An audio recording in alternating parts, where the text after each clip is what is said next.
হরিজন সম্প্রদায়ের বাসিন্দাদের উপর হামলার প্রতিবাদে ঢাকা দক্ষিণ সিটির ৩৩ নম্বর ওয়ার্ড কাউন্সিলর আওয়াল হোসেনের কর্মীদের বিরুদ্ধে মানববন্ধন হয়েছে। দুপুরে জাতীয় প্রেস ক্লাবের সামনে মানববন্ধন করেন তারা। মিরনজিল্লা এলাকায় নির্মিত নতুন ভবনে হরিজন সম্প্রদায়ের ৬৬ জন বাসিন্দাকে তুলে দিতে সেখানে গিয়েছিলেন ঢাকা দক্ষিণ সিটি কর্পোরেশনের সম্পত্তি কর্মকর্তা ও নির্বাহী ম্যাজিস্ট্রেট।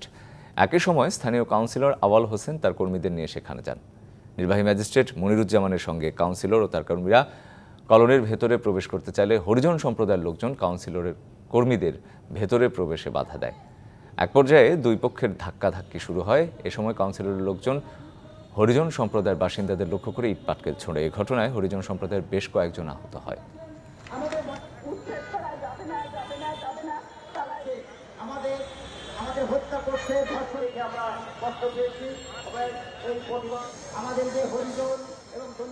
উচ্ছেদের যে প্রক্রিয়ার ঘটনা শুরু হয়ে গেছে, আমরা অনতিবিলম্বে তার নিরসন চাই, নির্যাতন নিপীড়ন বন্ধ চাই।